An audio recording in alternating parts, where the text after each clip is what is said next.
Olá, povo de Deus, quinta-feira, 25 de maio de 2023, sétima semana da Páscoa. Nossa reflexão de hoje é a partir de Atos 22, 30 até 23, de 6 a 11. E João 17, de 20 a 26. Naqueles dias, querendo saber com certeza por que Paulo estava sendo acusado pelos judeus, o tribuno soltou-o e mandou reunir os chefes dos sacerdotes e todo o conselho dos anciãos. Depois fez trazer Paulo e colocou diante deles. Sabendo que uma parte dos presentes eram saduceus e a outra parte eram fariseus, Paulo exclamou no conselho dos anciãos: Irmãos, eu sou fariseu e filho de fariseus. Estou sendo julgado por causa da nossa esperança na ressurreição dos mortos. Apenas falou isso, armou-se um conflito entre fariseus e saduceus e a assembleia se dividiu. Com efeito, os saduceus dizem que não há ressurreição, nem anjo, nem espírito, enquanto os fariseus sustentam uma coisa e outra. Houve então uma enorme gritaria. Alguns doutores da lei do partido dos fariseus levantaram-se e começaram a protestar, dizendo: Não encontramos nenhum mal neste homem. E se um espírito ou um anjo tivesse falado com ele? E o conflito crescia cada vez mais. Receando que Paulo fosse despedaçado por eles, o comandante ordenou que os soldados descessem e o tirassem do meio deles, levando-o de novo para o quartel. Na noite seguinte, o Senhor aproximou-se de Paulo e lhe disse: Tem confiança, assim como tu deste testemunho de mim em Jerusalém, é preciso que tu sejas também testemunha minha em Roma. Temos hoje o método da acariação entre Paulo e os chefes dos sacerdotes e o conselho dos anciãos, promovido pelo tribuno romano, frente ao fracasso que resultou o interrogatório sob tortura. Paulo é cidadão romano e tem direitos adquiridos, mas apesar de Roma difundir a fama de que o seu direito é respeitador das normas, na prática vê-se que é igual ao que vivemos, uma democracia de fachada. O tribuno assistiu ao confronto para saber em que Paulo havia transgredido as leis de Israel. Como nos explica o biblista Comblan, Paulo mostra a inconsistência do conselho, provocando a divisão nele. Foi o suficiente reativar a tensão sempre latente entre fariseus e saduceus. Lucas deixa claro o motivo da discórdia entre esses dois partidos judaicos, pois um acreditava na ressurreição e o outro não. Paulo era fariseu de raiz. Converteu-se ao cristianismo, mas tinha plena consciência da teologia defendida pelos fariseus. Sabiamente se serve das divergências entre esses dois partidos e expõe a falsidade do julgamento a que está sendo submetido. Paulo nem se lembra das acusações que lhe foram feitas e apresenta o processo como se fosse uma questão de doutrina entre judeus. Uma questão reconhecida como de livre discussão, porque nunca se chegou a um consenso. A tática de Paulo teve pleno êxito, dividiu o adversário, soube manipular as suas tensões internas, deslocou o tema dos debates. Na verdade, Lucas pretende mostrar a falta de crédito e de responsabilidade do conselho judaico. Este ficou desmoralizado. Paulo foi vítima de pura malversação. Nunca foi reconhecido culpado contra a lei por nenhuma autoridade judaica legítima. Para os cristãos fiéis ao judaísmo, que ouvem todos os dias acusações contra Paulo, esta demonstração vale. Nosso texto termina como uma visão de Paulo, onde Jesus lhe comunica o plano de Deus. Ele acaba de dar um testemunho em Jerusalém, doravante terá que dar testemunho também em Roma.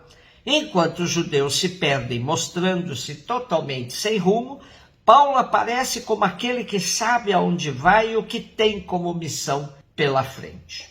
João 17, 20 e 26. Jesus ergueu os olhos ao céu e rezou, dizendo: Pai Santo, eu não te rogo somente por eles, mas também por aqueles que vão crer em mim pela sua palavra, para que todos sejam um, como tu, Pai, estás em mim e eu em ti, e para que eles estejam em nós, a fim de que o mundo creia que tu me enviaste. Eu dei-lhes a glória que tu me deste, para que eles sejam um, como nós somos um. Eu neles e tu em mim, para que assim eles cheguem à unidade perfeita, e o mundo reconheça que tu me enviaste e os amaste como me amaste a mim. Pai, aqueles que me deste, quero que estejam comigo, onde eu estiver, para que eles contemplem a minha glória, glória que tu me deste porque me amaste antes da fundação do universo. Pai justo, o mundo não te conheceu, mas eu te conheci.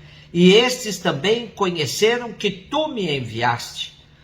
Eu lhes fiz conhecer o teu nome e o tornarei conhecido ainda mais, para que o amor com que me amaste esteja neles e eu mesmo esteja neles. Continuamos nos servindo dos comentários do biblista Collins, que nos deixou há um ano. Nosso texto de hoje, vemos Jesus recomendando a Deus não apenas seus discípulos imediatos, mas também os que chegam à fé pela palavra deles. Os cristãos da segunda, terceira gerações, os leitores do Evangelho de João, nós. Que todos eles sejam uma só realidade, segundo o modelo da realidade única, constituída por Jesus e o Pai. E que o mundo acredite que Jesus é o enviado do Pai, pois agora ele já não está no mundo para fazer sinais e milagres que levem à fé. Agora o sinal por excelência de origem divina da mensagem de Jesus consiste no amor, que se torna visível na união fraterna dos irmãos, dos cristãos. Jesus confiou aos fiéis a glória, a participação no amor que Deus lhe tinha confiado, para que vivessem em unidade como ele e o Pai. Eu neles, tu em mim, assim terão a perfeição da unidade, para que o mundo reconheça que tu me enviaste e que os amaste como me amaste.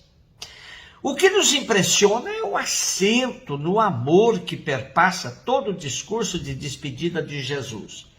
É o amor dele pelo Pai e do Pai por ele. É o amor de Jesus pelos discípulos e a exigência do amor que deve circular entre todos os seus seguidores. Quantos poetas já se debruçaram para nos dizer o que é o amor? Mas sempre me seduz aquilo que Khalil Gibran descreve. Ouçamos um pedaço, uma parte do poema. Quando o amor vos fizer sinal, segui-o, ainda que os seus caminhos sejam duros e difíceis. E quando as suas asas vos envolverem, entregai-vos, ainda que a espada escondida na sua plumagem vos possa ferir. E quando vos falar, acreditai nele, apesar de a sua voz poder quebrar os vossos sonhos, como o vento norte ao sacudir os jardins. Porque assim como o vosso amor vos engrandece, também deve crucificar-vos. E assim como se eleva à vossa altura e acaricia os ramos mais frágeis que tremem ao sol, também penetrará até as raízes, sacudindo seu apego à terra. Como braçadas de trigo vos leva, malha-vos até ficardes nus, passa-vos pelo crivo para vos livrar do joio, mói-vos até a brancura, amassa-vos até ficardes maleáveis. Então, entrega-vos ao seu fogo para poderdes ser o pão sagrado no festim de Deus. Tudo isso vos fará o amor, para poderdes conhecer os segredos do vosso coração, e por este conhecimento vos tornardes o coração da vida. Mas se no vosso medo buscai apenas a paz do amor, o prazer do amor, Então mais vale cobrir a nudez e sair do campo do amor. A caminho do mundo sem estações, onde podereis rir, mas nunca todos os vossos risos, e chorar, mas nunca todas as vossas lágrimas. O amor só dá de si mesmo e só recebe de si mesmo. O amor não possui nem quer ser possuído, porque o amor basta ao amor. Um beijo no seu coração.